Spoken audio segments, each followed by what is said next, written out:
Can you believe that a 7.5-foot Christmas tree fits in a box as tiny as this? Yes, that is absolutely true. And it comes in 3 different pieces, the C, the B, and the A. I want to make sure that you guys understand that how this actually works, because once you actually set it up, it will want to basically come down and look like a Christmas tree as soon as you're done. Obviously, we're going to be fluffing it as well, but check this out. Comes with these really, really nice poles. It does also come with the stand that I just put together right here, and it is super sturdy. So we're going to start with this one. This one just goes like that. And this is what I love about it. It's like you don't have that cumbersome feeling of having a huge tree right away. But as soon as I'm going to let this go, look at this. It's going to want to take shape, right? So all you do is just help it out a little bit. Done.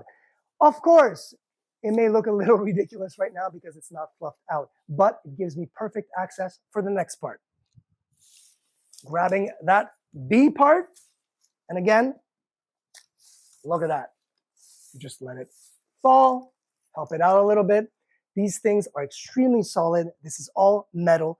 All of the wiring is metal as well. So all over here, you can actually see it, how it's painted. It looks like the real thing. You can actually see it kind of like the brown color of the branches.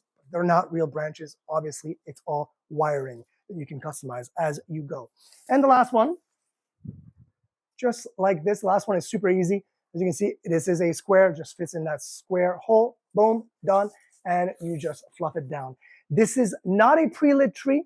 This is literally right out of the box, ready to be fluffed and then ready to be decorated just like you would want.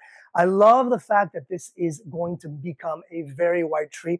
I can't wait to show it to you. So we're going to start fluffing now.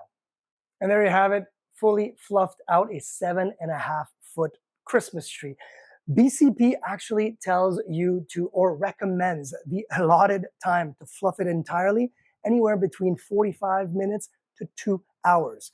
It was 3 of us. We did it in 10 minutes, and here are the results. Of course, you can go around it and find other little things that you might want to do, because yes, you might say there's a hole here, and all you need to do is basically just run this wiring. So the branches, each branch can actually be, replaced, reorganized, put exactly where you need them to go from top to bottom. I can actually play with all of that. And then all I need to do is decorate it however I want. It is it's beautiful. The shape is proper. It looks like an actual real tree. Love how massive it is. Love how incredibly easy it was to put up and fluff out. But I love the fact that once Christmas is over, once the holidays are over, just literally flip it upside down, just close it up, put it back in the box or in a bag that you would, keep for next year. That's the greatest thing about this little tree. I say little tree. This is a tree that's taller than me. It's huge. It's beautiful. Can't wait to actually decorate it.